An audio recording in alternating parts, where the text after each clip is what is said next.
started off over here, Jeb. You're moving over further and further. Pretty soon you're going to be off the end. This doesn't do. Trump. He wanted casino gambling in Florida. I didn't want Yes, you did. Totally false. You wanted it, and you didn't get it because I was it. opposed to casino gambling I before, promise I would've during, gotten it. and after be bought by I anybody. promise if I wanted it, I would have gotten it. No way, man. Believe me. Nope. I know my people. Not even possible. I know my people. But the I didn't simple want fact to, is- excuse me, 1 second. No. I The didn't simple want fact to is, get Donald, you cannot take. more energy tonight. I like No. that. Look, I was asked the question. The weakest person on the stage by far on illegal immigration is Jeb Bush. They come out of an act of love, whether you like it or not. He is so weak on illegal immigration, it's laughable, and everybody knows. That's fine. I don't really Spend care. a little more money on the Well, I can handle commercials. But if you want to talk about weak, He also the simple said fact about is, language. I've laid out my He plans. said as it about relates to language. My immigration. language.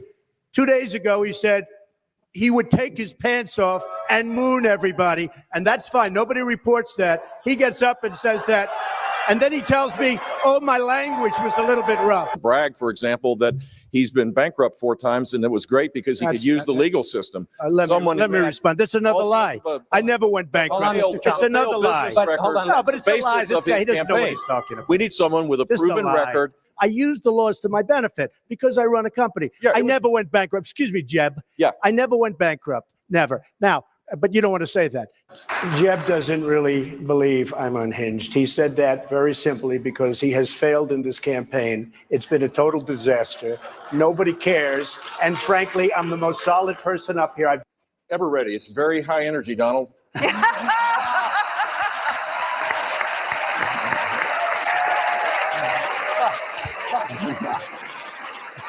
Mr. Trump? humble. I like Donald. He is an amazing entertainer.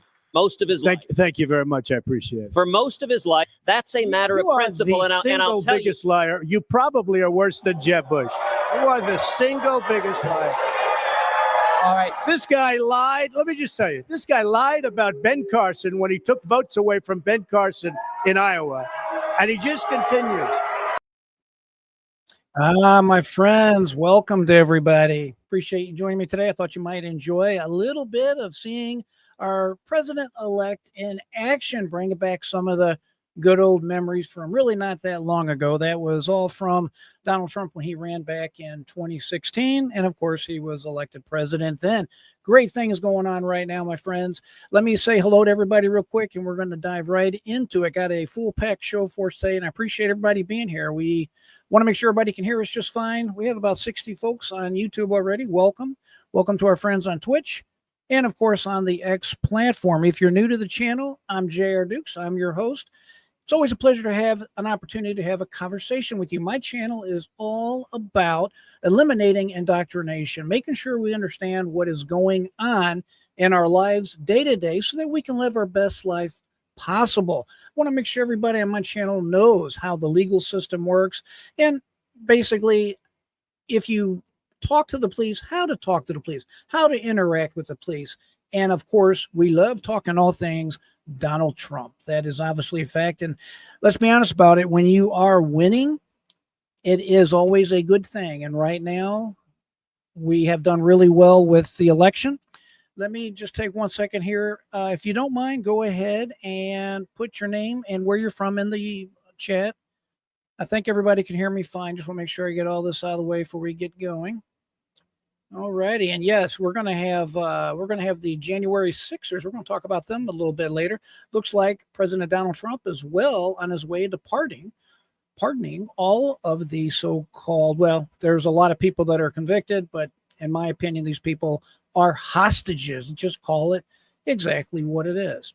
So go ahead, introduce yourself, say hello. Rosemarie Fiera is in the chat already. It's always a pleasure to have you in the chat. Thank you for being here. Okay, let me just hit one or two other buttons. One final thing. This is an open chat. If you would like to join the live stream, all you have to do is click on the link that I'm posting right now. And there it is.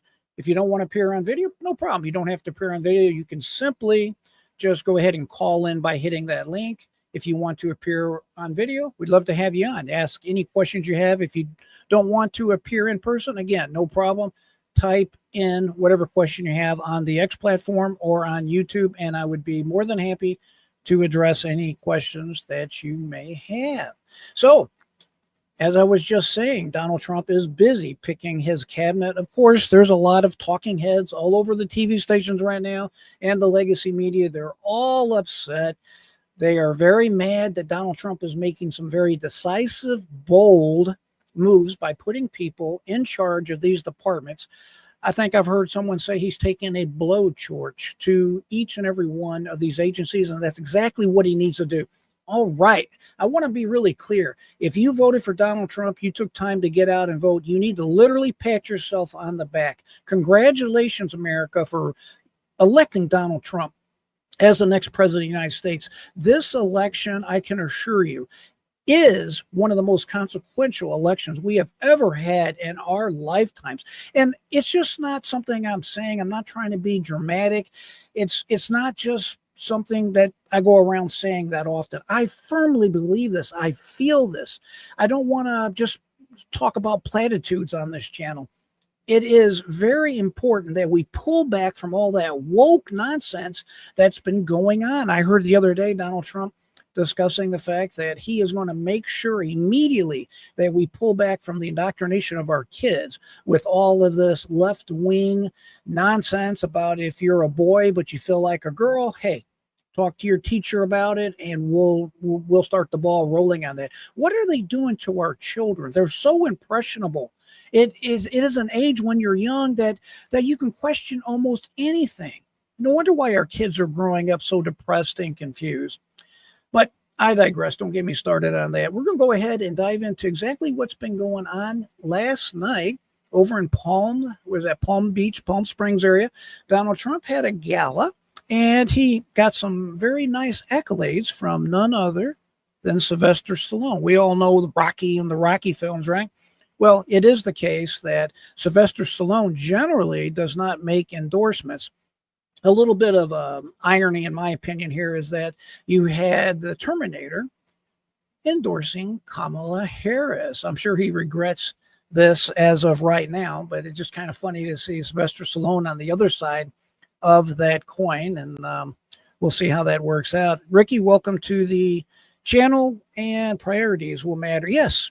Yeah, the priorities, getting back to common sense. I think it's just a matter of common sense, Ricky. It's really not nothing that we have to scratch our heads too much about. Bringing us back to common sense is what Donald Trump is all about. We've been talking about it a long time on this channel. I knew the polls were not going to be close like they were claiming the polls were going to be close. They were wrong about Donald Trump in 2016 and promised to fix the way they poll. And they were wrong in 2020. It was much closer. Joe Biden was supposed to win by 8-9 percentage points, something absolutely crazy. The weekend before the election, you had the legacy media, especially CNN and MSNBC. What were they doing? Oh, the gold standard pollster over in Des Moines. She's claiming that Kamala Harris is going to win it by 3 percentages in red, blood red Iowa. What is going on with this? And they were selling it to us like it was a done deal. I just think they were trying to basically they were trying to take the steam out of everybody going to the polls and voting for Donald Trump. Basically what they were saying is, hey, listen, it's all over, folks. There's no reason to go. Just sit back, relax. This is a done deal. Everybody's supporting Kamala Harris, and you need not bother and waste your time. And of course, just more lies, more nonsense from the legacy media. So let's get back to this gala. Let's listen to this for just a few minutes. It's kind of cool watching Sylvester Stallone introduce and basically give a bunch of accolades to Donald Trump. So thank you, everyone. Boy, I need Spanish lessons. No question about it. Right away. Enrolling tomorrow.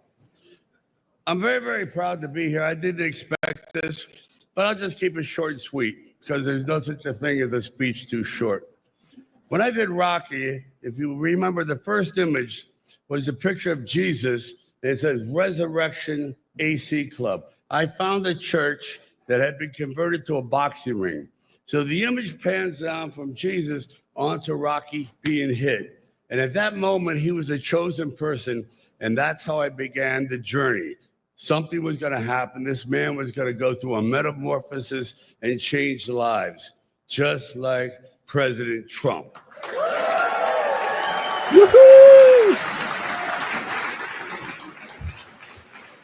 We are in the presence of a really mythical character. I love mythology. And this individual does not exist on this planet. Nobody in the world could have pulled off what he pulled off. So I'm in awe. And I'll just say this, and I mean it. When George Washington defended his country, he had no idea that he was going to change the world. Because without him, you can imagine what the world would look like. Guess what? We got the second George Washington. Congratulations. All right. But All right, we don't want to play any further on this particular clip because they have some music that's about to start and we don't want to run into any type of copyright issues, but never fear. We have another clip. This is the same event, and we're just going to listen to a minute or two of this, but President Donald Trump, understandably, was extremely happy and he was very gracious, and I think it's worth taking a quick peek at some of his comments. And again, this is from last night. This was published by the Palm Beach Post. And obviously, it's just good to win, isn't it? Doesn't it feel good to win? I know I'm truly a swing voter, folks. And the Democratic Party of the 1990s is definitely not the Democratic Party of today. I mean, I think that that's pretty obvious and self-evident. I say oftentimes that the Democratic Party is not the party of JFK. It's definitely not the Democratic Party that my grandparents supported and would speak fondly of. The Democrats have lost their way. They were essentially hijacked by this left woke side, indoctrinating our kids, allowing boys to compete with women, allowing us to be embarrassed, and just what they have done to this world has put us in a position where we truly are facing World III. Look at what the Biden administration did in Afghanistan. And again, I can go on and on. We all know what a mess they have made of this country. But rest assured, Donald Trump is on it. And I think we are about to make America great again. Let's listen briefly to his remarks and we'll move on. They learned a hard lesson in 1929. They learned a very, very hard lesson, and we're going to turn our country around. We're going to make it so great, so strong, so powerful. We're going to bring it all back. I want to thank some people that have been so instrumental in doing such a great job in terms of not only policy, but people, and people love them. Brooke Rollins, who put this on with Linda McMahon. Linda has been a great friend of mine for a long time. He pretty well right, had Linda? everybody and their brother I want to there thank as of last night. I believe it was Tucker Carlson and Matt Gaetz was there and his lovely wife was there. And we're going to talk a lot about Matt Gaetz today because just like the thumbnail was showing, I want to talk about Adam Schiff and some of the things that they are definitely facing as far as Adam Schiff is concerned. Adam Schiff should not be sleeping very well right now, in my humble opinion, because I'm going to tell you Matt Gaetz is going to be appointed the next Attorney General. And I'm going to tell you why in just a second. I said, I like that guy. And he's doing great. Jason Smith is here, a great, great congressman. Wesley Hunt, wow. And Mike Waltz, who's going to be to I want to pop forward Pennsylvania just a to little campaign bit. because he considered this more. I want to pass. We're going to start right about here. I want to pass up all the people that he's recognizing for time's sakes, obviously. Important than launching rockets that cost billions of dollars. Elon Musk. Elon. Our man Elon, right?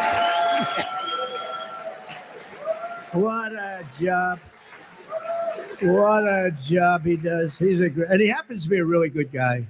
You know, he likes this place. I can't get him out of here. He just likes this place. And you know what? I like having him here, too. He's good. He's done a fantastic job. Really an incredible mind, and he's an unbelievable entrepreneur, sort of everything. I'm asking him, what do you do best? Remember one thing about Elon Musk, he is definitely a true patriot. This man is so smart. I was watching a video earlier today where another rocket came back from space. I am just awestruck every time I see his rockets come back to Earth straight up and down like this, just like they went up. where, of course, when I was younger, when I was a kid type of story, well, you know how it is. That was the end of it. They basically fell back to earth and they picked it up somewhere in the ocean. So it's really awesome to see what this man has done. But make no mistake about it, Elon Musk supported Donald Trump, at least in part, because he knew with this lawfare, Elon Musk was marked as the next dead man walking. And I firmly believe that that is the main reason that he supported Donald Trump. But I'm glad he supported him, whatever the reason is.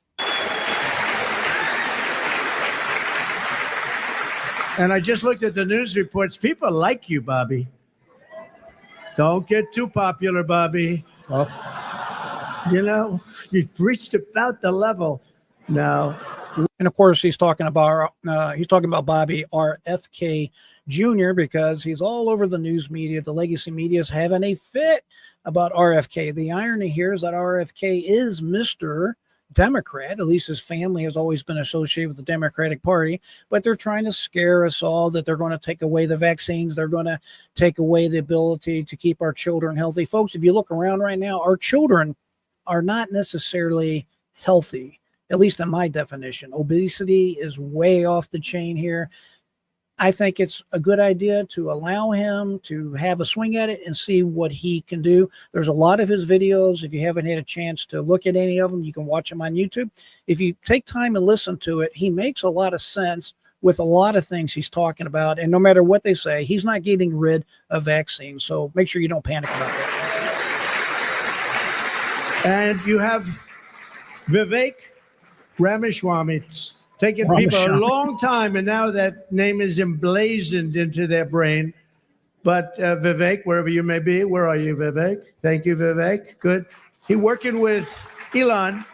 It really took me forever to even say his name. I still tried not to say it, but I just remember saying it like cake, Vivek, as in cake. So I think he's going to be another fantastic asset to the Trump team. And of course, if you don't know already, Vivek, along with Elon Musk, is going to run a department. I forgot the exact name of it. It's like DOGE, D-O-G-E. It's basically a department of efficiency. They're going to make recommendations to President Trump no later than the spring after next, 2026. And hopefully they can cut maybe $2 trillion off the budget. We'll see how that all plays out. I'm certain they're going to have something back to report to the president with way before then. But at least they have some time to make these recommendations to the president. Because make no mistake about it, the national debt that we have now is absolutely outrageous. It's not sustainable, and we must make every effort possible to bring that down. If we don't, the interest that we're paying on the debt is just going to be like a spiral. And let's just put it this way, we can have some very serious consequences that none of us want to even really think about. So it's got to be corrected. It's 10 days, and then every day seems so long.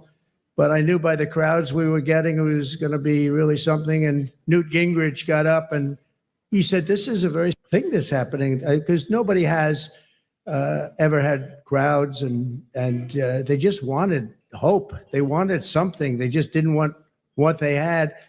And nobody expressed it more beautifully than Newt Gingrich. And thank you, Newt, very much. It was really beautiful. And Callista, thank you very much. Thank you, Callista. But the American people have just delivered really something very, very amazing. The biggest political victory in 129 years. Can you believe that, Newt? 120. They said the most consequential election. I love that amazing word. It's a beautiful word. Most consequential election in the last 129 years. Wow, that's something. So we swept all swing states. We won the popular vote. Oh, I love that. You know, in the last one, in my first term, they said he won the election, but they always followed by he didn't win the popular vote. That's what they say. I don't even know is it true or not. Who knows? But they would say he didn't win the popular vote, and we won the popular vote by records now, so nobody can say that anymore about us. Want to make a quick comment. American Anna, you're exactly correct. Your comment is, I like RFK except for his climate change stuff. Cereal has a lot of bad ingredients, especially in the children's cereal. And sweetheart, you are exactly correct. By the way, we have approximately 100, 105. It goes up and down viewers on YouTube alone, and we have quite a few on X platform, and we have our friend on Twitch as always. Hey, if y'all would take a second and hit the thumbs up button or hit the heart on the X platform and subscribe. It helps the channel. You can do it for free, helps out the channel, pushes it out in the algorithm so my message can be spread to more people. So if you would do that, I'd appreciate it. American Anna, you're exactly right. But remember this, even though we don't agree with that climate crap, or as President Trump-elect would say, the Green New Scam, he is going to be in a position where he's basically dealing with food and ingredients, this type of stuff. He's not going to be over the EPA, for example, so we don't really have to worry about that. And thank God President Trump is going to put a stop to all that Green New BS. Hispanic votes of any Republican in the history of our country, recorded history of our country. So we want to think of that. We won the largest share of Black and Hispanic voters. That's so incredible. They're unbelievable people. We respect them. We admire them. They've been. If you don't know, President Trump was able to carry 1 in 3 votes of people of color. That is unheard of for a Republican, president, Republican candidate, a Republican president, even less. I believe it was George W. Bush that got approximately 44 to 45% of the Hispanic vote back in 2004. Yet overall, President Trump beat that by a percentage or two, 45, 46%, as far as the Hispanic vote by itself, which again is a record. As far as Latino men are concerned, President Trump received 55% of their vote. That is incredible. So he won a majority of the Hispanic males. Truly, I wish we didn't even deal with this race when it comes to politics or anything else in our lives, because, my friends, that needs to really stop. It's unconscionable. We should not be breaking things down by race. I don't even know why we have to talk about it. It's probably just something that the legacy media figures they can make a lot of money by dividing everybody and keeping everybody in a constant state of being PO'd. But one thing it has shown us is that the Latino vote, the Latin people that are coming into the country right now, specifically the illegal aliens, the Democrats are thinking, hey, this is guaranteed votes. It's a power grab in perpetuity, that they are always going to win elections because they figure the Latinos are going to vote just like the majority of Black people do and keep the Democrats in power. But that is not going to be the case. And this election just proved it. Latino people are not a group that you can just paint with one brush and say they're going to vote one way or the other. Latino people are people that care about their family. They love Christ. They're generally Christian or Catholic or something along them lines. And they don't want a handout. They want a hand up. We all know that Latino people are extremely hardworking people. It's part of the stereotype, and it is true. Been through a lot, and they like us, and it wasn't easy. It wasn't easy, but if you take a look at the border of Texas, the governor called me, Greg Abbott, who's a great guy, called me up. He said, you want every single town on the border, and these towns were always blue. They were a dark, strong blue, and we want every single town up and down the border in Texas. We won with married women. What about unmarried women? What happened to unmarried women? We won with married women. We won half of all ages. Think of that. More than 50% of the 18 to 20. Yeah, and as he was just stating right there, with young people, the president was able to win that group, which is very surprising on some level because he's, 78, almost 79 years old, and he won with the smallest, or I should say the youngest age demographic that can vote, 18 to 22, 23 years old. I think that's phenomenal. I'm very happy about that. So, and of course, President-elect Donald Trump is extremely happy too. So let's switch to what I really want to drill down on today, and that is we're going to be talking about Matt Gaetz. And I want to talk about that thumbnail that was, you've probably seen it when you clicked on the channel to come into today's meeting. That is a picture of a prison in El Salvador. I've talked about the president there in El Salvador a lot of times on this channel, and Matt Gaetz happens to be let's just say he's a disciple of this president. They have a very good relationship, and Matt Gaetz has been there several times to look at the prison that's there. And again, we're going to talk about that in detail in just a minute. But this is exactly what I think is going to happen once Matt Gaetz takes office as Attorney General. I think he's going to really go after the people that engaged in this lawfare. He's going to go after these people that, frankly, put our entire country in jeopardy with this lawfare, turned us into what I can only describe as a third world country, in the sense that you have the party in power taking out the opposition. Absolutely unconscionable. And I also think Matt Gaetz is going to be very serious about putting a stop to the human trafficking and some of the drugs coming across the border. Again, he really likes this particular prisoner. We're going to take a look at in just a second, and we'll start drilling down into. To no surprise, the Democrats, especially these woke liberal Democrats, they are not happy with the Matt Gaetz pick. I have not always been the biggest fan of Matt Gaetz, if I'm being perfectly honest about it. I was not happy with what happened between him and Kevin McCarthy. However, it is the past. We need to stay united. The Republicans need to stay united, and we need to move forward. I do believe that Matt Gaetz is the perfect person to put in as Attorney General if you really want to rein in that particular part of the government. And I think he's going to take a blowtorch to the Attorney General's office, the what they call the DOJ, Department of Justice. So let's listen for a second. Here's a News Nation clip in which they're talking about just how Matt Gaetz is really making some shock waves, and we'll talk about it. If you have a comment, put it in the comments below, and we can talk about that also. With that, News Nation correspondent at large, Peabody. Newsflash here. I'm going to give you a spoiler alert. Our buddy Geraldo here is not happy with this pick, and I'm sure you can imagine that. Award-winning journalist. I feel like I'm with Bill O'Reilly. Word of the day, nervy. Geraldo, this makes me think that if Donald Trump has one superpower, I think he has a couple, but the primary one is goading his political enemies into losing their minds. Well, all I can tell you, Leland, is great to do your show. That when I heard that Matt Gaetz was picked to be Attorney General, I threw up in my mouth. I think it is a horrible, pleasant, isn't it? creepy choice. I have no idea why he did it. The others are, controversial, but I think ultimately, eminently. I have to take this pause. He says, I have no idea why he did it, talking about President-elect Donald Trump. Are you kidding me?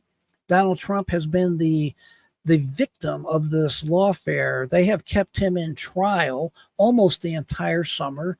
They embarrassed, insulted, harassed this man. They dragged him into Fulton County Court under Fannie Willis, and they took his mugshot they were all very familiar with. They have went after his children. They have went after his businesses. Letitia James in New York has literally, or she has been trying to take hundreds of millions of dollars from the president. And as we've discussed many times on this program, this is clearly orchestrated. There has been a plan ever since Donald Trump announced that he was running for the Republican nomination again.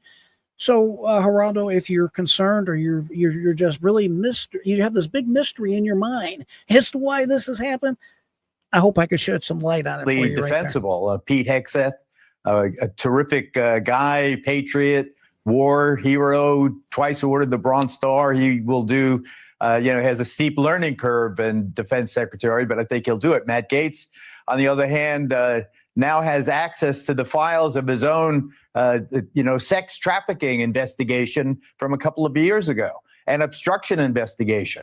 This is not just a political figure. Yeah, I don't think you're understanding. I mean, I know you heard the segment before. I don't think you're getting it. That Donald Trump didn't appoint him in spite of all that. It was because of all that. Because Donald Trump and a lot of people think that Matt Gaetz was persecuted by the DOJ.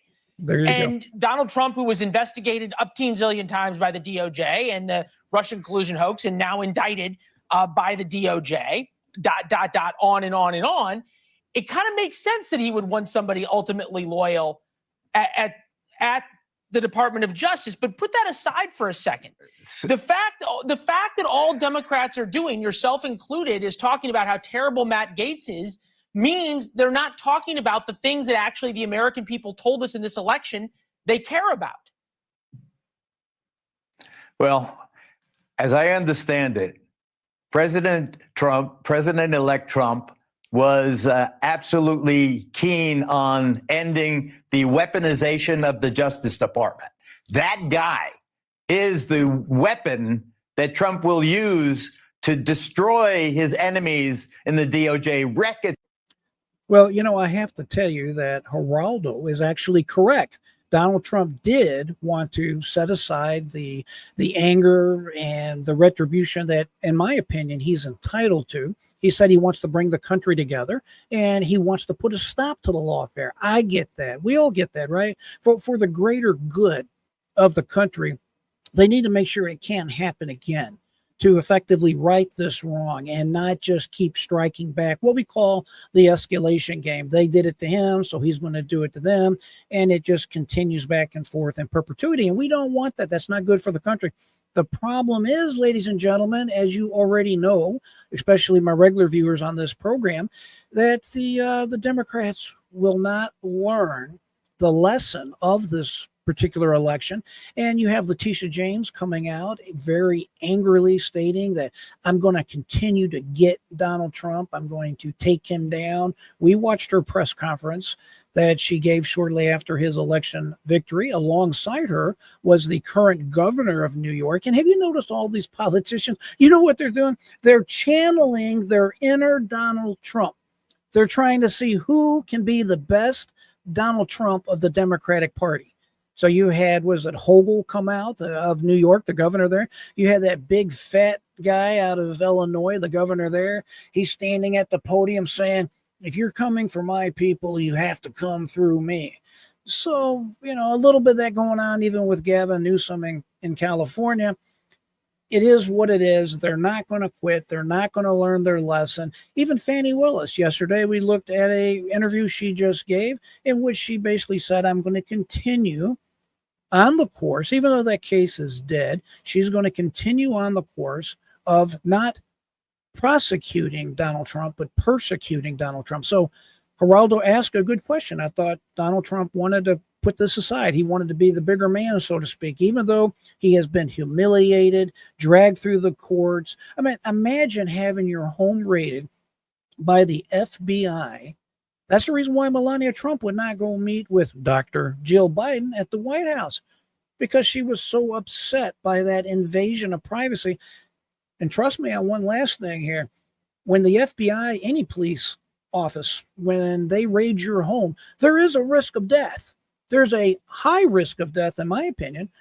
There are many videos on the internet right now. Remember one that I'm thinking of right now. The guy was asleep on his couch in his apartment.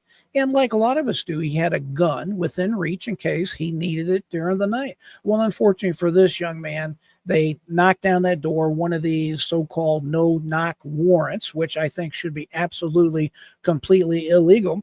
They knocked down his door, and instinctively he's reaching for his gun. And they shoot him dead, lying on the couch as he just woke up. Unconscionable, ladies and gentlemen. It should not be allowed in the United States. And if I have anything to say about it, I'm going to keep talking about these abuses and how the policing of the United States, frankly, we need to do better. We need to come up with a different plan. I do not want to quote Kamala Harris, but it does need to be reimagined. Not in the way she imagines it, but we do need to get back to serving the public and not using the police as a weapon against the public, especially the way it's been used against President-elect Donald Trump. It's independence. You have to deal with that issue. Hold on. I have not seen. Hold on. Let me I have not heard. No, hold on. You can say a lot of things. Matt Gaetz just resigned from Congress. He just resigned from Congress. I have not heard, and I've covered Matt Gaetz extensively for the past 8 years. I have not heard him say once that he is going to use the Department of Justice, or he believes the Department of Justice should go after the enemies of Donald Trump. I've said we should end the weaponization of it. You heard him say about destroying the three-letter agencies. I've never heard him say that Donald Trump should use the DOJ to go after people.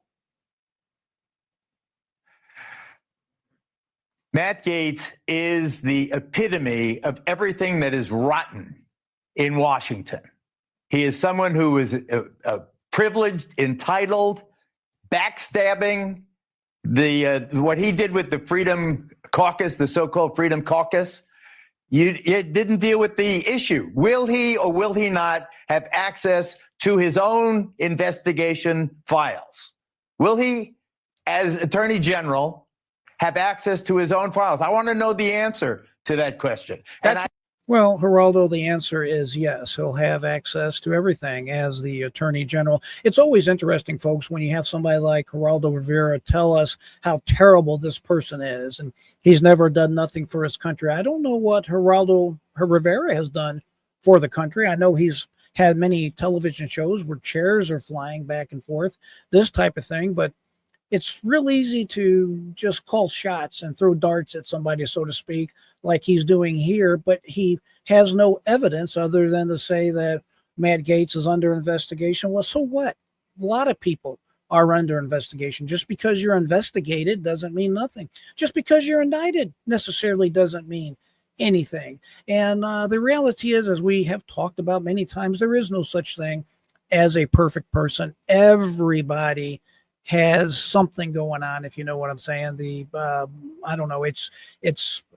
I understand why they're concerned, but here's the bottom line. The American people elected President Donald Trump back into office, and they have given him a de facto mandate to carry out the policies that he's been talking about. It's not like this is a surprise. They knew he was being persecuted by the Department of Justice and other local entities such as Fani Willis and Letitia James in the state of New York, but they elected him overwhelmingly despite that. So I think all that needs to be understood. And listen, Matt Gaetz is one smart dude, in my opinion. I have not always agreed with him, but he is highly intelligent. He is very good with his words, if you know what I'm saying. I guess you would call it charisma. He's well-spoken. I think that's about the best way to say it. I love his speech about I'm a Florida man, this type of stuff. He's been around a while. He knows what he's talking about. And I have a few examples here to show you so you know exactly what I'm talking about. Let me make sure I don't miss any questions here. I know American Nana was putting some comments in. Obama's plan fundamentally changed America. It was dividing perversion and breaking America down into a pork. I agree with that, American man. President Trump is putting in the younger generations.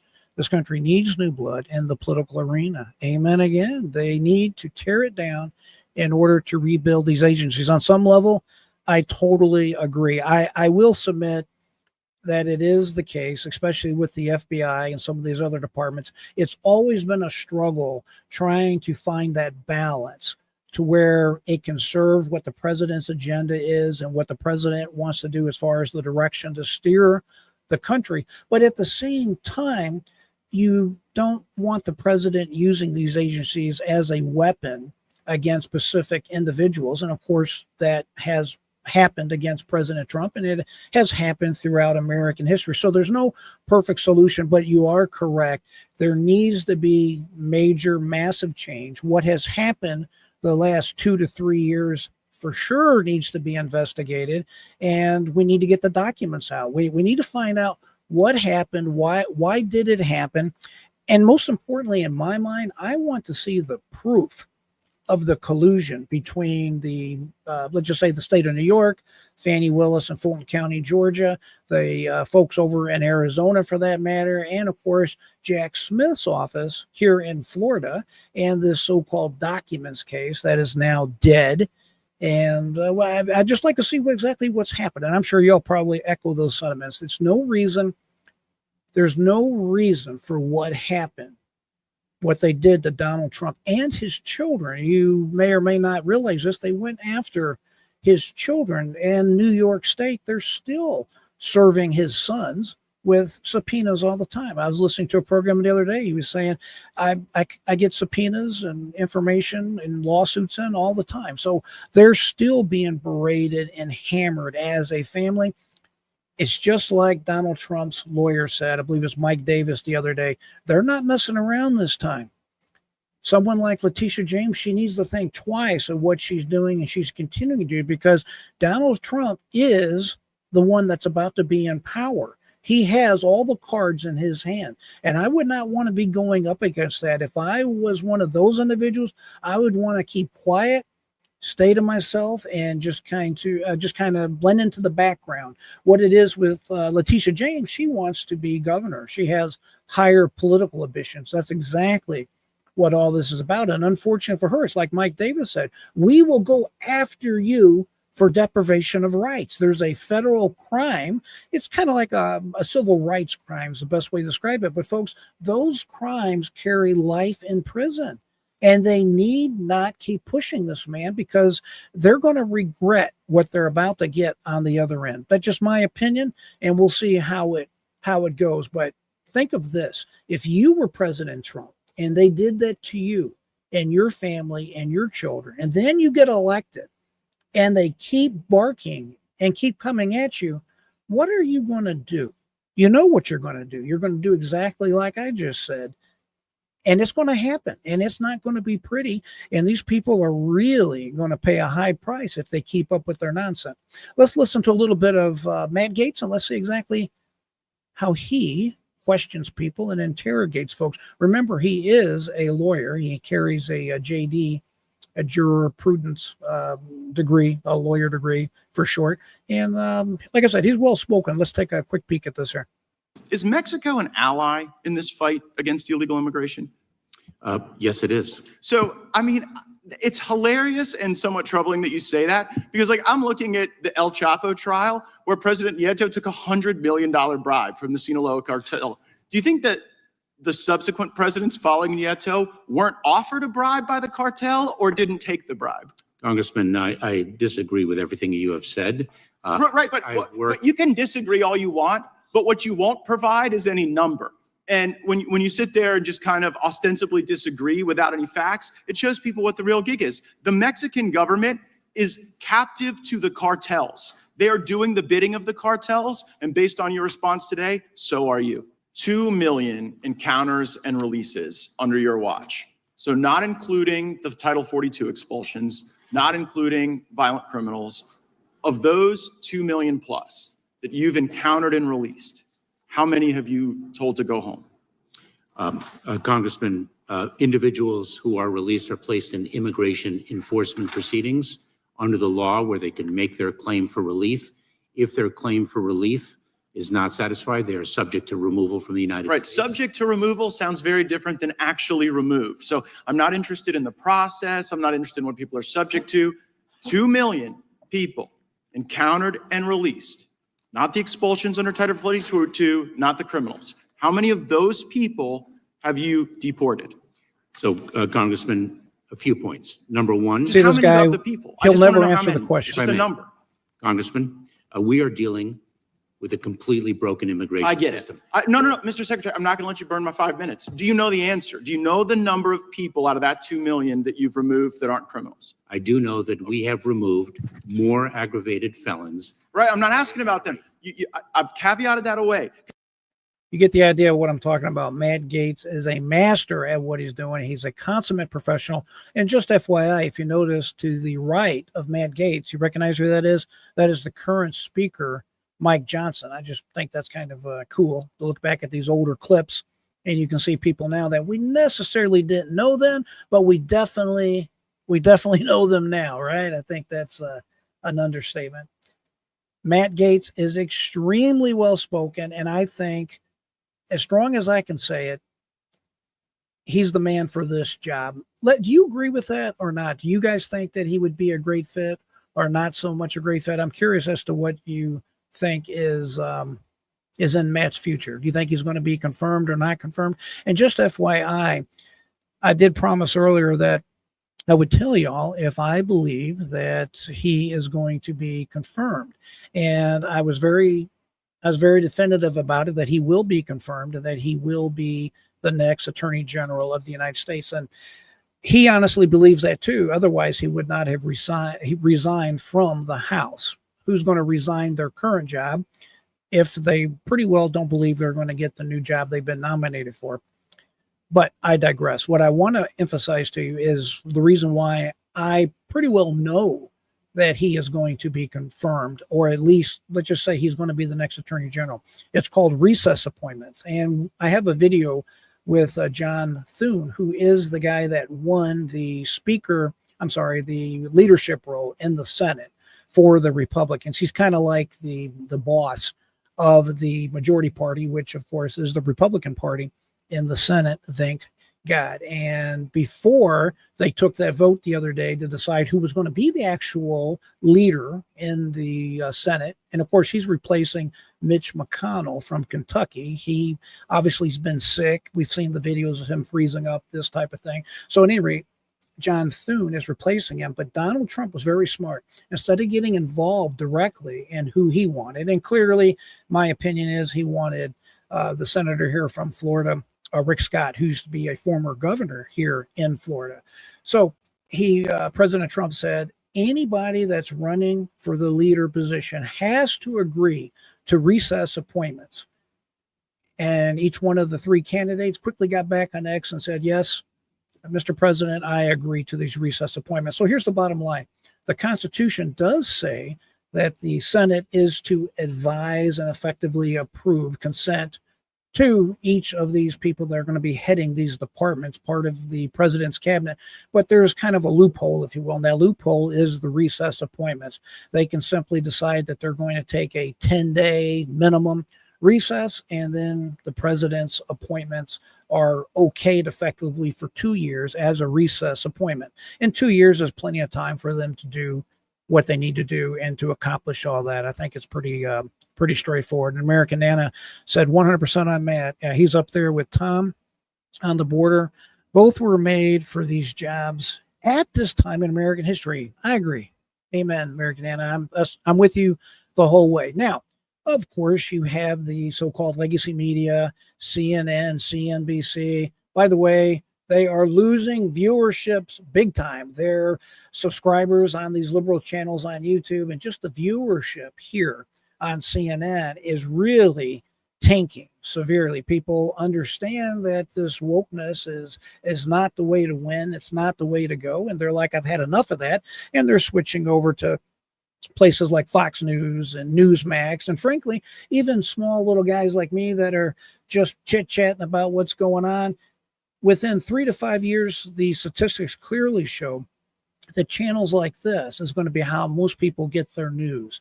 They're going to talk about their news, talk about what's going on, not necessarily just believe the garbage that's put on in front of them and say, okay, this is the way it is, without thinking it through. So YouTube is really a major bright spot, the X platform, all these channels that allow us to simply get online and talk about what's going on. That is the news of today, and that is definitely the news of the future. Let's take a look at this quick clip from CNN, and I think this will kind of show you exactly where the heads are, so to speak, of the media right now. They are literally losing their minds. Too bad, right? As the Trump cabinet is taking shape, at least the one that he would like to be coming in with him in this new term, he is picking, he has said, Congressman Matt Gaetz as Attorney General. This is perhaps his most controversial pick of all of those that we have seen announced or reported so far.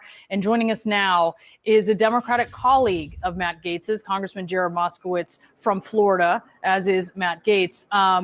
Just your reaction to this. I mean, this news just broke. It's out on Trump's Truth Social. Is the Hill abuzz with the news? Is your phone blowing up over this? Give us a sense of what's going on. Well, yeah, I mean, look, this is what the American people voted for, right? I mean, you know, Trump was not shy about what he wanted to do in this country. And, you know, in Matt Gaetz, he's not only going to get someone who's fiercely loyal, but fiercely competent.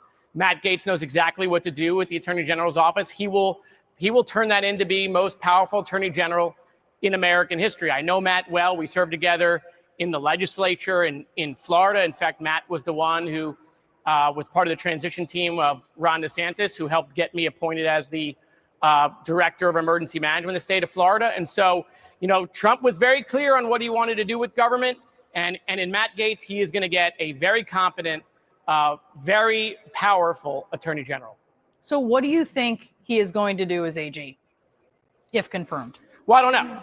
I don't know. I mean, obviously he's got a boss in Donald Trump, but anyone thinking that Donald Trump was just ready to move forward, that is clearly not the case. And so, at the end of the day, this is what happens. Elections have consequences. We talked about this during the election, but at the end of the day, Matt was a former prosecutor, former attorney in private practice.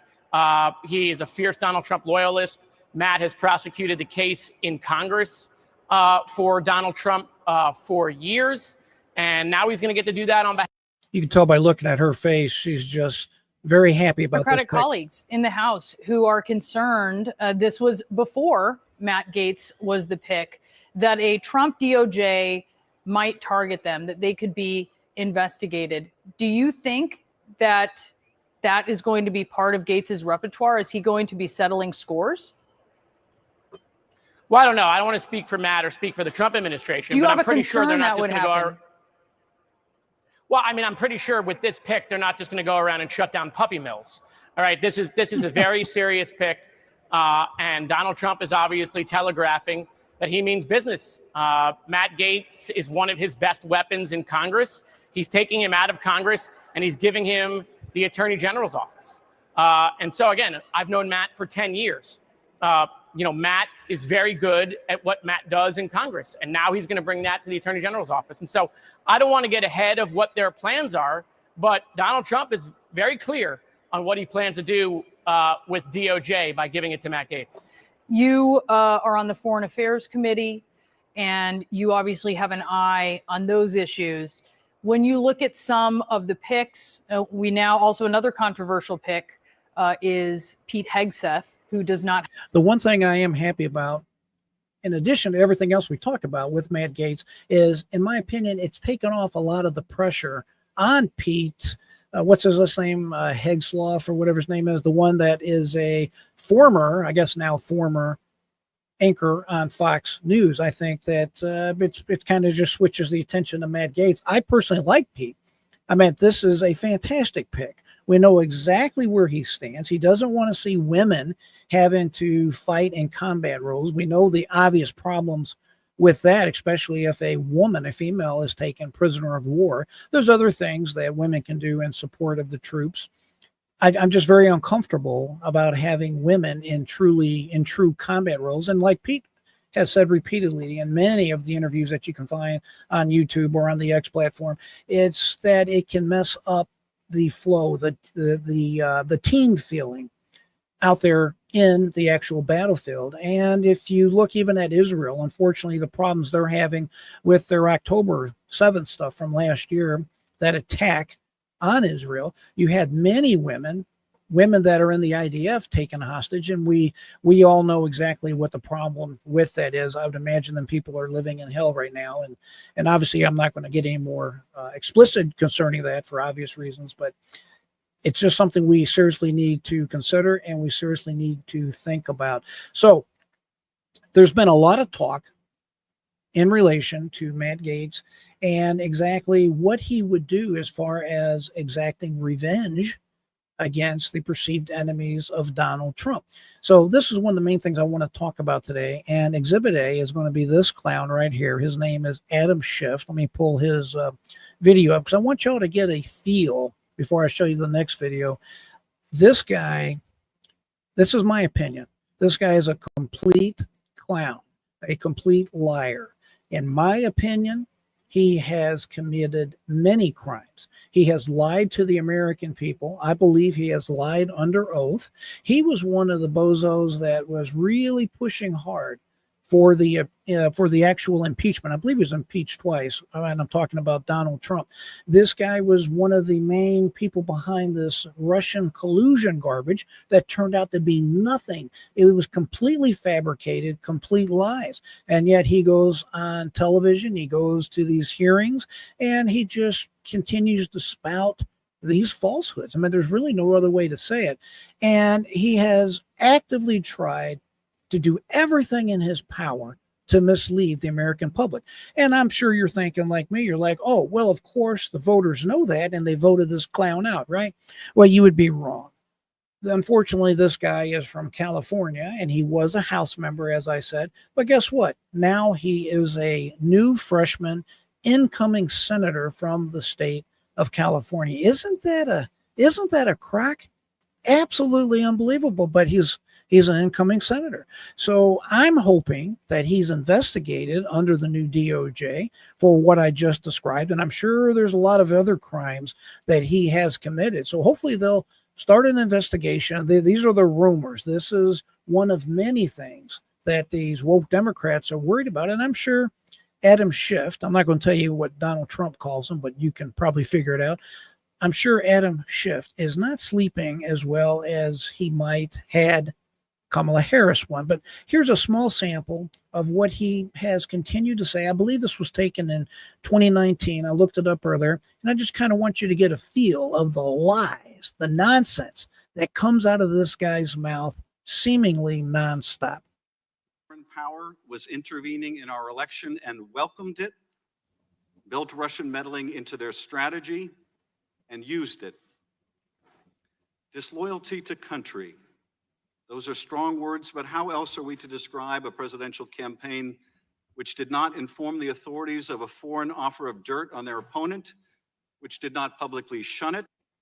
Remember, he's talking about Donald Trump and the Trump campaign, and he's openly in this, let's see, what is this, the Intelligence Committee. He at the time was the chairman of the Intelligence Committee, and he's publicly saying Donald Trump lied. His committee or his campaign lied. They committed crimes. He's accusing them of having conversations with Russia.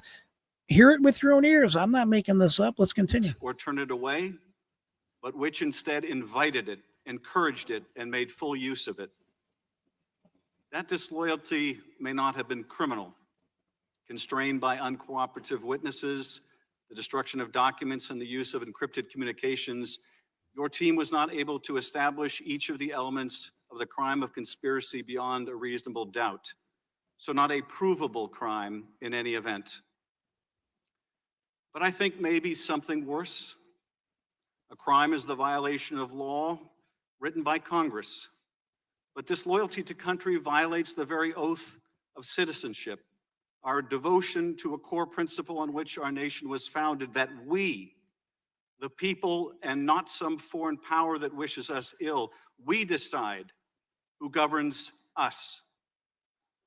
This is also a story about... Isn't that absolutely sickening? I just cannot stand this guy with every fiber of my being. And let's see, FJB, I fully appreciate your sentiments, and I agree with him. I cannot stand this guy. I apologize to everybody right now for having to even show his face, but I have to make a point about that. This is what they are worried about. This is what he allegedly is worried about. If I was him, I would definitely be very concerned that this is about to come home to roost, because under Matt Gaetz, as the person leading the Department of Justice, he would have the ability to investigate Adam Schiff and others and see exactly what they said under oath, and compare that with the truth, compare that with what they knew. If it's unsettling. If I was them, I would definitely be very concerned, to put it bluntly. Now, I mentioned earlier that Matt is very fond of a guy in, say, it's in Ecuador, the president of Ecuador.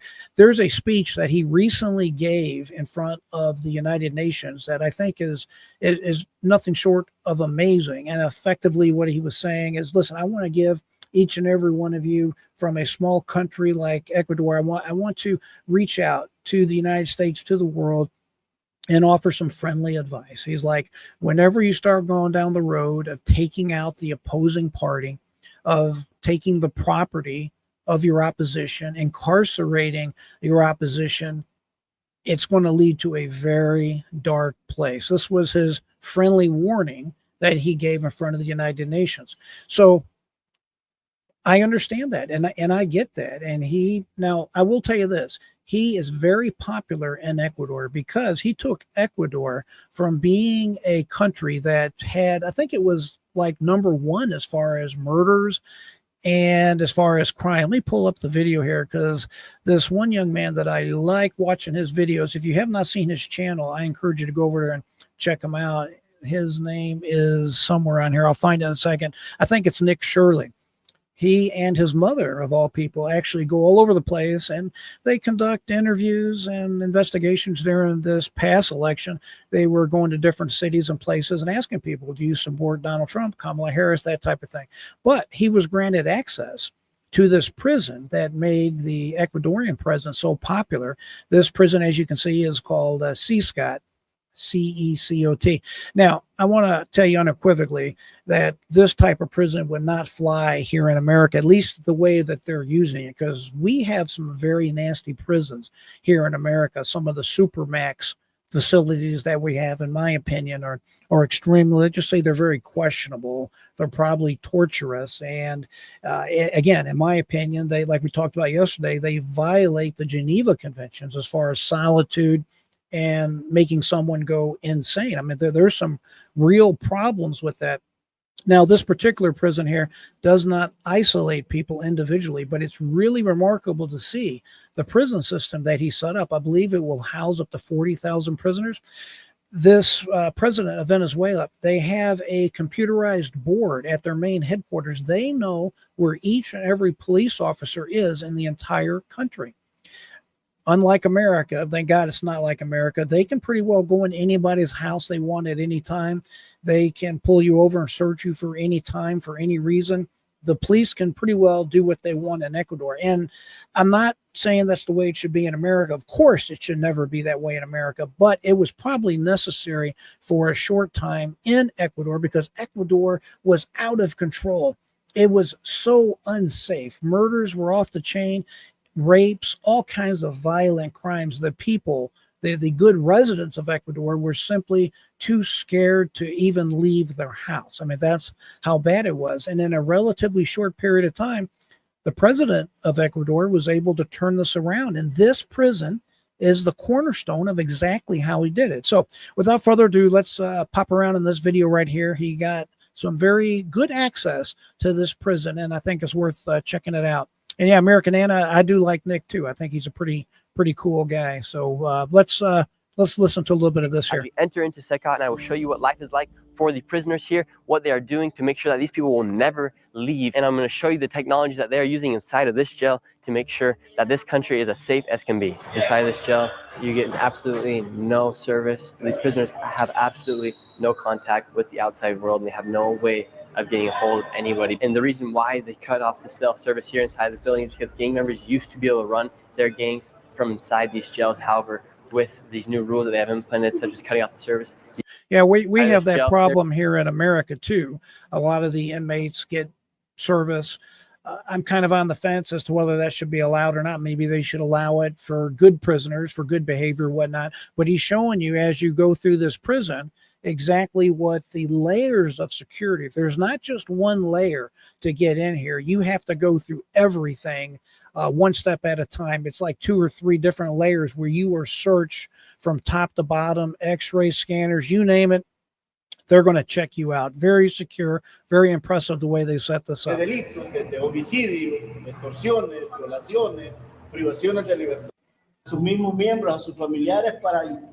of course, they x-ray everybody. Vía oral, vía vaginal o vía anal. Ahora el DF es imposible que alguien. I'm going to mute it just because it's in Spanish. You can read it. You see how each prisoner is brought through. They x-ray each person. Look at that. You can see a skeleton, everything inside.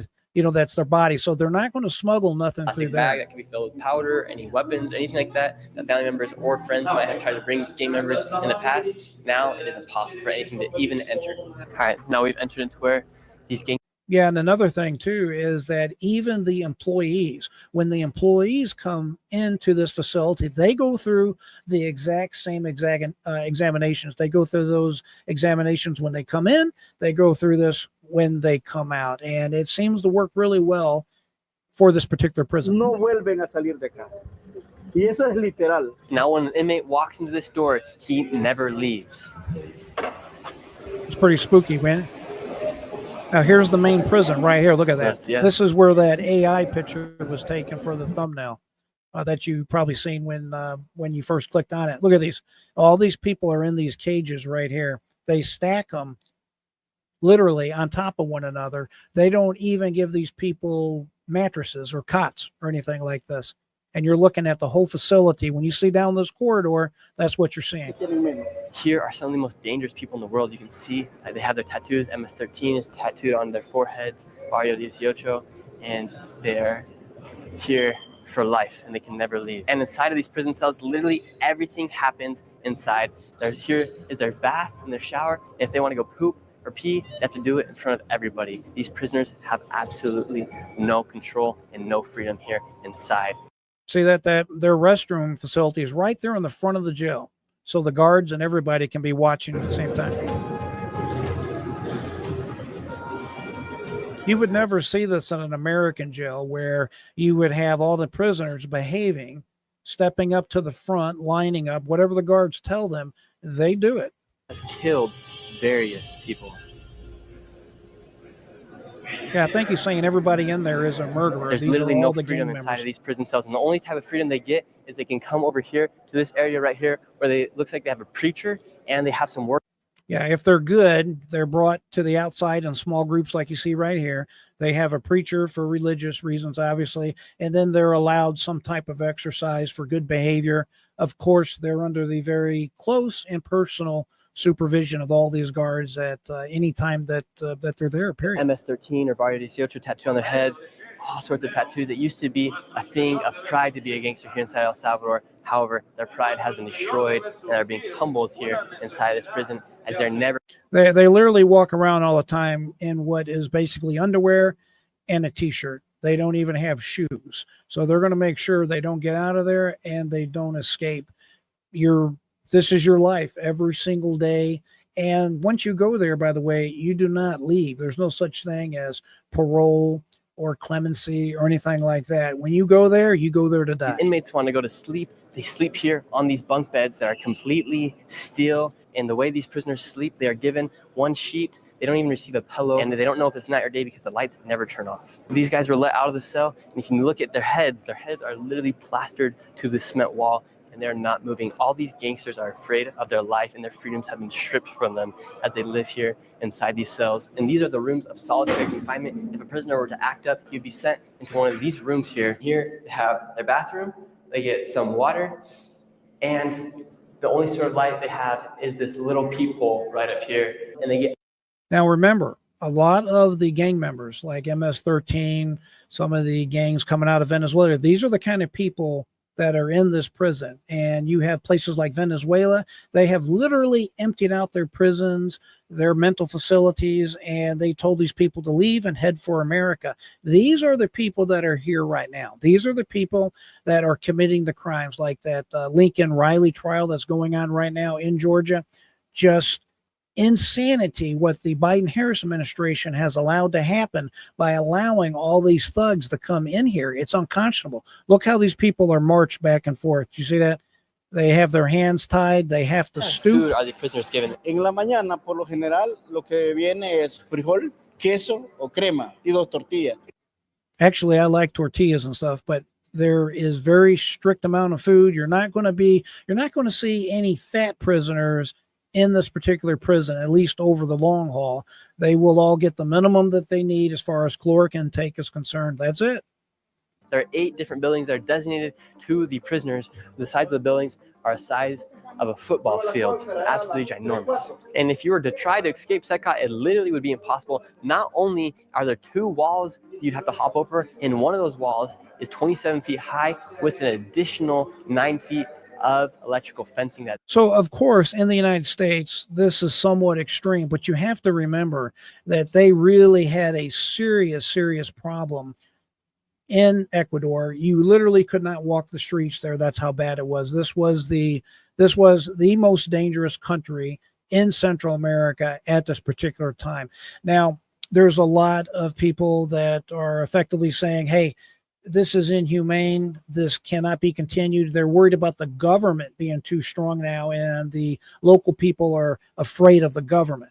I don't know how true that is. I will say that at some point, if the president's a smart man, he's going to have to start evening out the balance between making sure the country is safe and making sure people have civil rights, similar to what we have here in America. But he was in a bad place when he first started, as far as trying to clean up the country. So you understand why he's trying to do what he did and why he did what he did. But the takeaway for us right now is two things. These are the kind of people that they let into our country. And number two, Matt Gaetz is extremely interested in these type of prisons and how they deal with these gang individuals, these murderers, these people that have committed very serious and heinous crimes. He's been there in this particular facility to learn exactly how to set this up for himself. Americans do so, I feel honored to have been able to enter into SECOT and see what is making El Salvador. So you get an idea of what I'm talking about there. I'm not sure that that is going to work as far as the United States is concerned, having those type of prisons. But then again, I think they probably would be allowed, because we have prisons right now that are what they call the supermax that I mentioned earlier. They literally, you can't really go see the prison, because when you show up to see the prison, there's no prison to see. It's underground. The only thing you'll notice is that it's surrounded and protected on the outside, but you don't have to worry about escaping as far as crawling through a window or something along them lines, because the prison is literally underground and it's designed to where you never see another human being. At least in this particular prison, you have company. It may not be the kind of company you want all the time, but you're able to talk, you're able to interact with other people. And if you behave, you get a small amount of rewards as far as exercising this type of thing is concerned. But Matt Gaetz is not going to mess around. He is going to do what he has to do to get rid of these gangs that are running, where they're running rampant through Colorado, this type of stuff, where y'all have seen those videos, I'm sure, online, where you have there was a TDA, Trans de la Raga, whatever those groups are called. They're not messing around. Donald Trump's not going to mess around. They're going to get those people, and they're going to get them. They're going to get them out of there, and you know what's going to happen to them, and it's not going to be a pretty sight. So I want to switch over now, and let's take a look at an actual news article that I found that is talking about the retribution that they claim that they're very scared of, and we'll take a quick peek at it here and see what they have to say. I'm not a big fan of USA Today, if I'm being perfectly straight with you about it. However, this article I thought was worth the read and worth us talking about. So let's go ahead and see if we can take a quick peek at it together. So again, this is in USA Today. It's dated today, November 15th. Is Trump signaling retribution, a retribution agenda with Gaetz, other picks for his administration, by Zach Anderson. All right, so it goes. For President-elect Trump, retribution time may be nearly at hand. One other thing too, USA Today, as I kind of alluded to, they're not exactly a right-wing type of paper. They are very liberal, so they're not going to look very favorably on anything to do with Donald Trump. Nevertheless, it's interesting to see their perspective.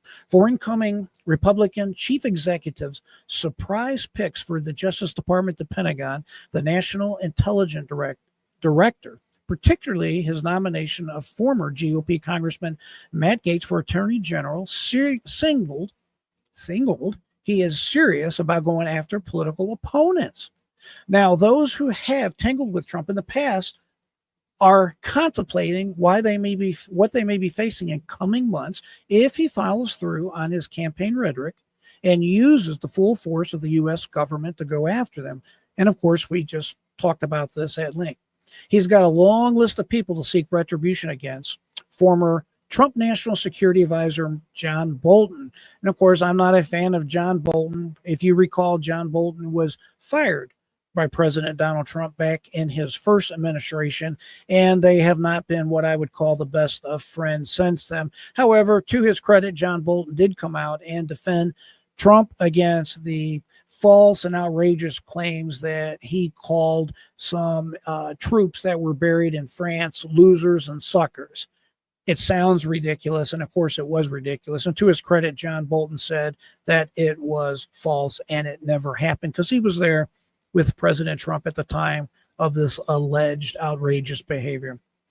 John Bolton said on CNN this week, when asked if he was concerned about being targeted, he said, I don't know where I am on the hit parade these days, but this is something we should stand against. You don't prosecute your political opponents for disagreeing with you. What he should have added, unless you are the Joe Biden or in the Biden-Harris administration. He's right, you shouldn't do it, but they did do it. Trump's initial batch of job announcements and upcoming nominations have sent shockwaves through national security, legal, and political circles, with experts telling USA Today there are ominous signs of what the next administration could bring. Gaetz, like Trump, has said he believes the Biden Justice Administration, Gaetz, like Trump, has said he believes the Biden Justice Department targeted him. And I believe they probably did target him.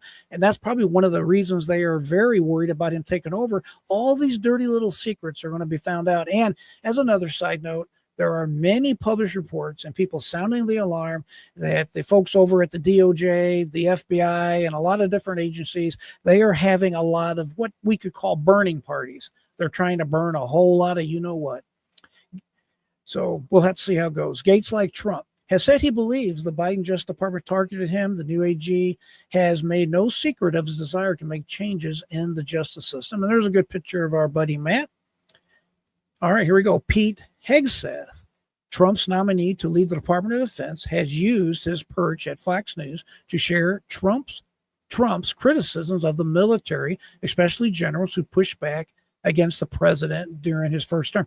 Folks, on this general stuff and on the military nonsense, I hope Donald Trump finds out if these published reports are true. If there are generals or anybody having meetings, if it's true, as has been reported, they're having secret meetings to see what to do if there's false orders or outrageous orders issued by now President Trump-elect. What are they going to do about it? Folks, that amounts to treason in my book. That is probably one of the most outrageous reports I have heard, and I hope President Trump has the right people in there to find out if these meetings have happened. I can tell you what's going on with these generals and why there's some of them turning their back on the president. The president is insisting, and I'm talking about Donald Trump, is insisting that he is truly the commander-in-chief. He's not like Joe Biden or any other past president that effectively is being pushed around by these so-called generals. President Trump is not taking them at their word. He wants to know what's going on, and the buck stops with him.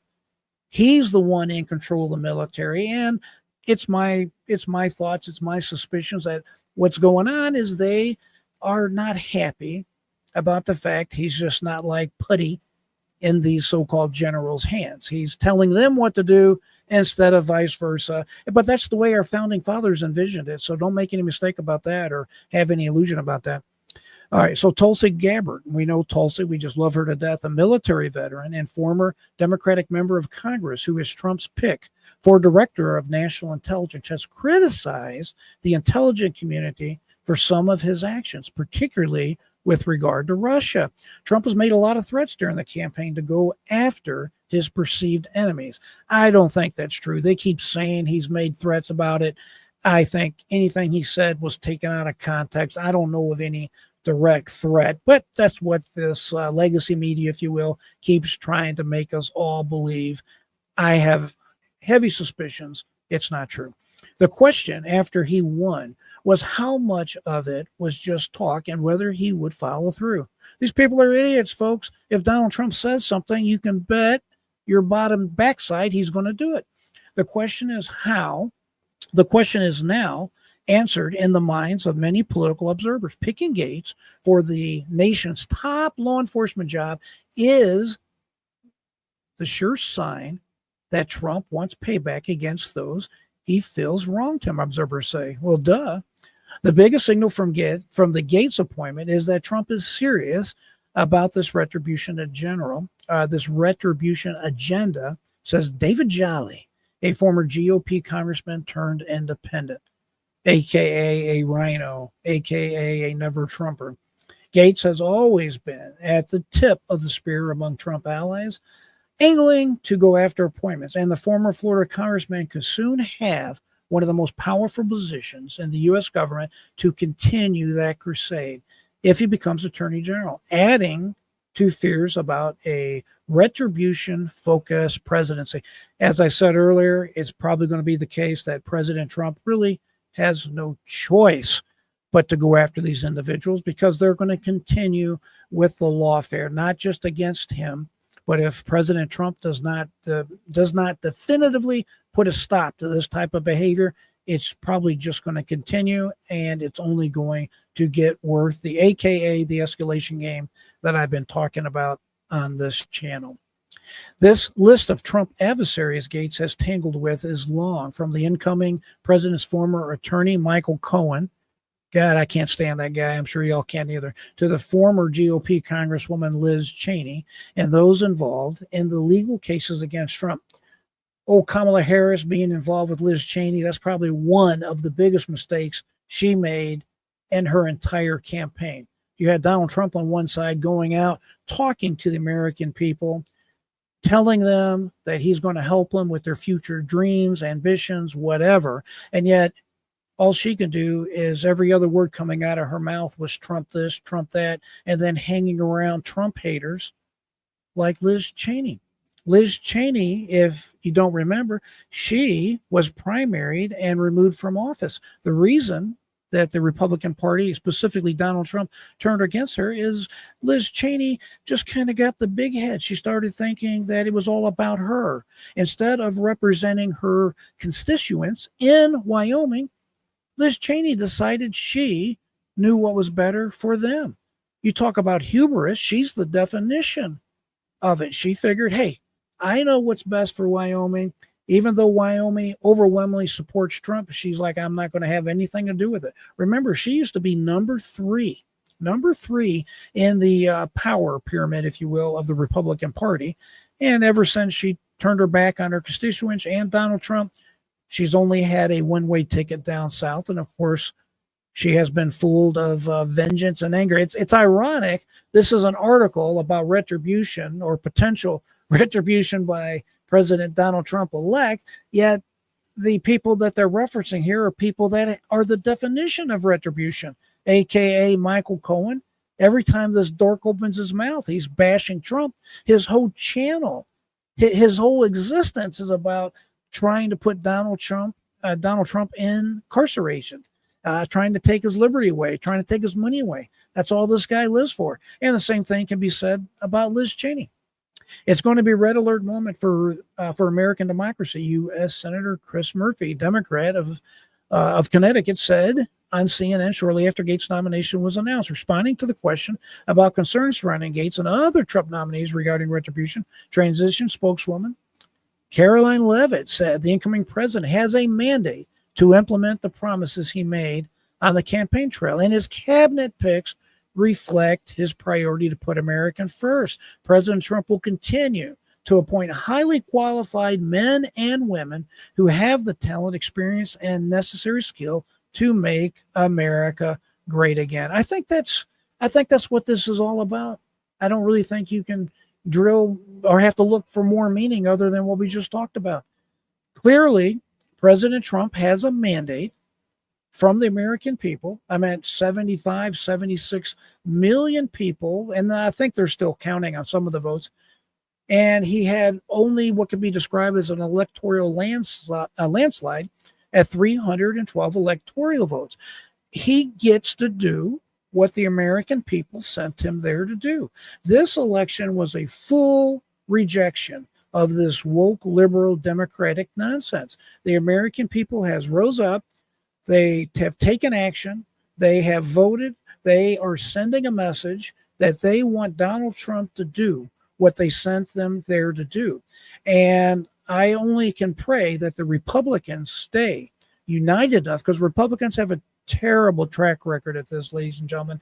They need to stay together, stay focused, stay the course, and continue to support President Donald Trump, because that is what the American people want. I think that's the long and short of it. There's not too much else can be said about that. So hopefully we need to all be prayerful. That's exactly what happens. Let me see if there's any questions or anything in the chat here. American Nana, appreciate you joining me today, sweetheart. This man should be behind bars. I totally agree. Say love Nick. Yes, I like his channel too. Jail is a punishment. No comfort should be provided. In fact, I believe jails need to become self-sufficient again. Taxpayers shouldn't be footing the bills for these criminals. There's a lot of people that feel that way, American Anna. If you are a criminal, you should be punished. I think that's pretty well obvious. I would say the only thing I would add to that, and again, it's just my opinion. I'm not saying you're wrong. I'm just saying the reason we need to have a balance there is for two reasons. I believe even if you are a criminal, you have what I call human rights. I mean, it's not a ticket to abuse you and to torture you. I just don't feel that way. I'm a big time law enforcement guy. My views are pretty conservative in most areas, but I don't believe in people being abused or tortured inside a prison. I don't really support the death penalty, which may shock most of you out there. I told you my views are truly independent in a lot of ways. I have a lot of what probably could be described as libertarian views. I don't want to see a lot of people being put in prison and tortured. You got to remember one other thing too, American Anna. A lot of the people in prison, a lot of people in jail are innocent. It's just the way it is. Our standard in our American justice system is what they call beyond a reasonable doubt. Okay. So if we put it in terms of football, so everybody can understand that, most scholars agree that's kind of like taking the football to the 97-yard line. Let's say the 98-yard line, because beyond any doubt would be the 100-yard line. In other words, you would have a complete touchdown. Well, in our court system, it's not that strict. It's beyond a reasonable doubt. So let's just say it's at the 97, 98%. Currently, our jails have over 3.2, 3.3 million people incarcerated in the United States. So if just 1% of those people are truly innocent, well, you can do the math, 3.3 million, and let's just say 3 million at 1%. We'll see what a million is. I think it's going to be 10,000 times 3. So a million times 1%. Yeah, 10,000 per million. So let's just say there's 33,000 people in prison right now today in America that is innocent. And I would argue it's probably more like the 95% yard line, because it takes money to have a good, strong defense. There's a lot of people that are simply railroaded in the system. It's just a fact. I don't want to get too far on a tangent on that in this conversation, but I love talking about this subject. So just kind of think about that. 40,000 people in custody right now. And this is a low estimate, my friends, that's in prison right now that are innocent. How many times have you heard a news report where so-and-so was released from prison today? The judge agreed after new evidence was found, or it was DNA tested. And back when the individual was convicted in the 1980s or early 1990s, they did not have this type of technology available. And now they went back through the Innocence Project and they found out that this individual indeed, he wasn't just, he or she for that matter, wasn't just not guilty. They were innocent. They were proven innocent to the 100% yard line.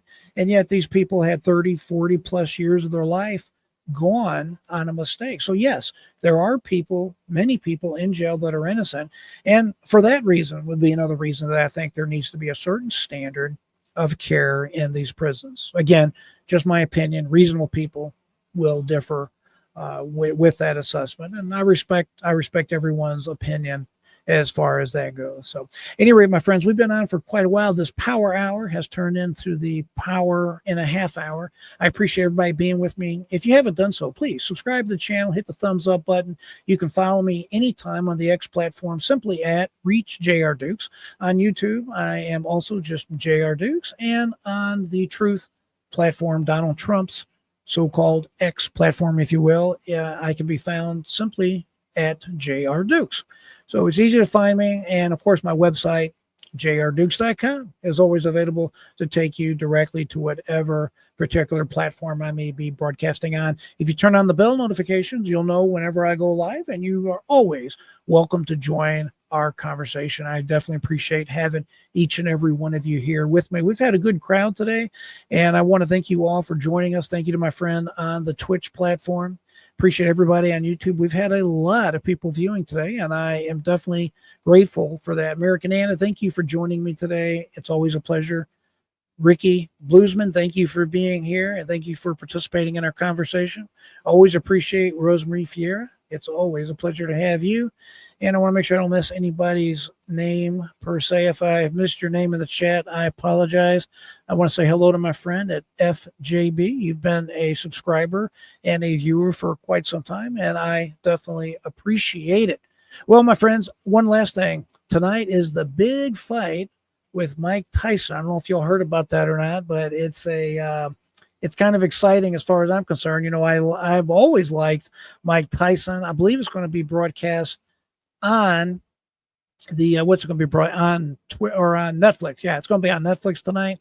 Let me I'll show everybody this real quick. This is kind of cute as a goodbye thing for y'all. Here is Mike Tyson, and for 58 years old, you know, this guy's kind of got it going on. And I would not want to be on the I don't want to be on the receiving side of this. So here's let me cut to the chase here. Okay, that's the guy he's going to be fighting, Jake Paul. He's I'm going to mute this here. This is the guy that has a big YouTube channel, I believe, a big following, Jake Paul. And then you have Mike Tyson, of course. Now he is 58 years old, if you can believe that. Here he is walking up right there, and he's built pretty dang good. Look at that for 58 years old. So he's a pretty strong dude. Now, when he walks up to what's his name over here, he slaps him in the face. I don't know if y'all seen this or not. He gives him a little slap on the face. Here he goes. Here, boom. So, you know, normally Mike has always been pretty happy and you know, pretty happy-go-lucky type thing, but he was not happy. My guess is he's just kind of in a zone right there. He was just kind of like, hey, I want to stay focused on what's going on, and I'm preparing myself for the match, which of course is going on tonight, because before this he was laughing and giggling, but Mike is a professional, and he wants to get in there and do what he does best, even at 58 years old. And his competitor, I believe, is 27 years old. So there's a big age difference between these two. And again, they're both pros. Interesting to see how that works out. So again, thank you everybody for joining me. Always remember, keep that mind free. Never give up. Until next time, I am J.R. Dukes.